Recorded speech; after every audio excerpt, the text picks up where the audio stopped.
We have already seen the factorization method of solving quadratic equations.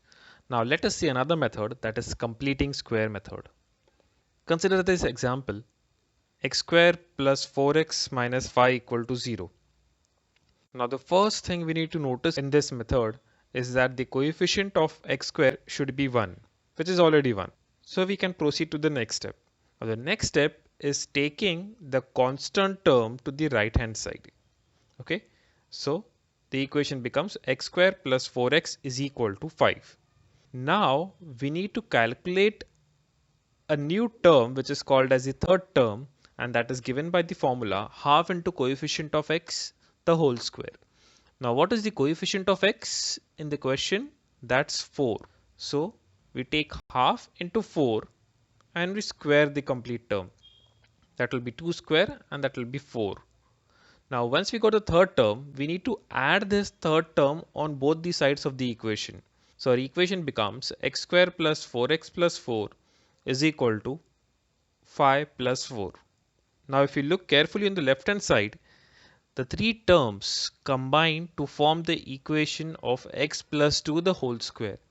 And the right hand side is 5 plus 4 is equal to 9. Now, a short trick to convert the left hand side into the whole square. You can see the first term, that is x square. So taking its square root, I'll get x. The sign of the middle term is plus. So I'll write plus. And the square root of the last term as well. That will be 2. So this becomes x plus 2 the whole square. Now as I need to find the value of x, I can take square root on both the sides. So the left hand side, the square will go off, whereas the square root of 9 is plus or minus 3. Now taking plus 3 once and solving it, x plus 2 is equal to 3, x is equal to 3 minus 2 and x is equal to 1. And taking x plus 2 is equal to minus 3, I'll get another answer as minus 5. So this is how you solve any quadratic equation using completing square method. Let us have a look at another example to understand it better. The equation is 5x square is equal to 4x plus 7. Now the coefficient of x square is not 1 this time, it's 5. So I need to divide the complete equation by 5. So the equation becomes x square is equal to 4 by 5x is equal to 7 by 5. Now on the right hand side, I just need the constant term. So taking 4 by 5x on the left hand side, my equation becomes x square minus 4 by 5x is equal to 7 by 5. The next step is to calculate the third term.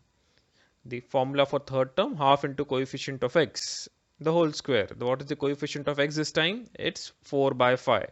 So half into 4 by 5 the whole square.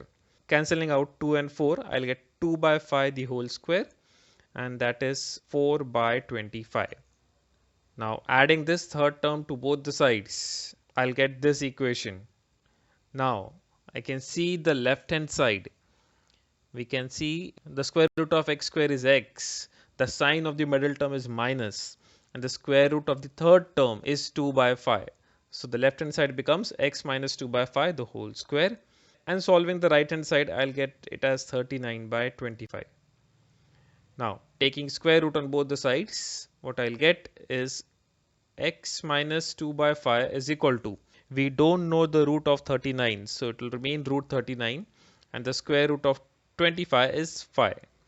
Now this time root 39 cannot be solved further, so no need to split it directly. I'll take 2 by 5 on the right hand side, it becomes positive, and now as you can see 5 is the common denominator, so taking 5 as common denominator and splitting plus and minus signs separately, I'll get two different answers.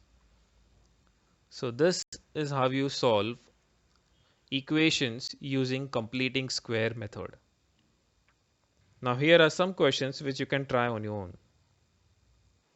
Now this method is basically used as in some questions we cannot easily use the factorization method.